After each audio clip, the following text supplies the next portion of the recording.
Hello students, আমি Nitish sir জ্ঞানজ্যোতি coaching সেন্টারের পক্ষ থেকে তোমাদের প্রত্যেককে জানাই আরো একবার স্বাগত। তো স্টুডেন্টস, আজকে আমি তোমাদের সঙ্গে আলোচনা করব এনইপি 4 ইয়ার আন্ডার গ্র্যাজুয়েট প্রোগ্রামের অধীনস্থ যে সমস্ত ছাত্রছাত্রীরা যারা নর্থ বেঙ্গল ইউনিভার্সিটি আন্ডার বিভিন্ন কলেজগুলোতে 4th সেমিস্টারে পড়াশোনা করছো, তাদের জন্য আজকে মেজর পেপার 8 এর যে এডুকেশন রয়েছে তার আজকে লাস্ট মিনিট সাজেশন নিয়ে আজকে আলোচনা করব। 100% কমন তোমাদের যে সাজেশন গুলো থাকবে সেখান থেকে আজকে মোস্ট ইম্পর্টেন্ট কোয়েশ্চেন্স গুলো আলোচনা হবে। তো যারা এখনো পর্যন্ত আমাদের চ্যানেলটিকে সাবস্ক্রাইব করনি তারা অবশ্যই চ্যানেলটিকে সাবস্ক্রাইব করে পাশে থাকা বেল আইকন অল প্রেস করে দাও, যাতে নেক্সট টাইম থেকে কোনো ভিডিও আপলোড করলে তার নোটিফিকেশন তুমি সবার আগে পেতে পারো। এছাড়া যারা ভাবছো যে অনলাইনে আমাদের ক্লাস জয়েন করবে, নোটস নেবে, তারা অবশ্যই যোগাযোগ করো আমাদের অফিসিয়াল নাম্বার 7076398606 নাম্বার অথবা 6295916282 number.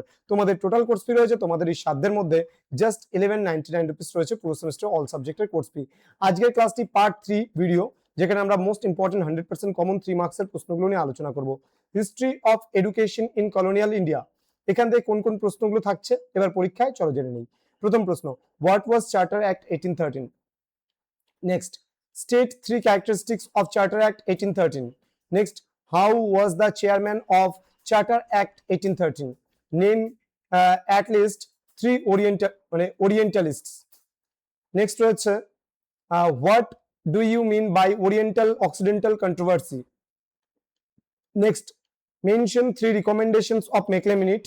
Next, what is Macaulay downward filtration theory?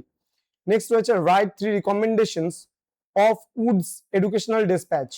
Next, what is Macaulay downward filtration theory?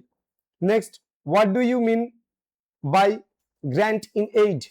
Next, what is course A and course B? Next রয়েছে, write the significance of Bengal Renaissance. Next রয়েছে, mention any 3 causes of Bengal Renaissance. Next, what is Bengal Renaissance? Next রয়েছে, state 3 recommendation of Raja Rammohn Roy on education.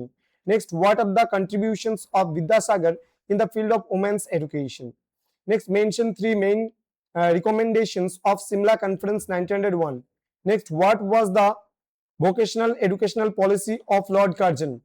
Next, state any 3 important features of the Indian University Act of 1904. Mention any 3 characteristics of national education movement. Next question, state 3 recommendations of primary education by the Sargent Plan of 1944. Write any 3 effects of Sargent Plan in Indian education. Next, write 3 causes of national education movement. Next, mention 3 objectives of basic education. Next, write about characteristics of basic education. Next, what is payment by result according to Hunter Commission? Next, write any 3 merits and basic education 1937. তো এই কয়েকটা প্রশ্ন পড়লেই তোমাদের হয়ে যাচ্ছে। তো student, দেখা হবে খুব তাড়াতাড়ি আর একটা নতুন ক্লাস নিয়ে। তোমরা প্রত্যেকে ভালো থেকো, সুস্থ থেকো, পরীক্ষার জন্য প্রত্যেককে all the best. Thank you so much, thanks for watching. After all, thank you.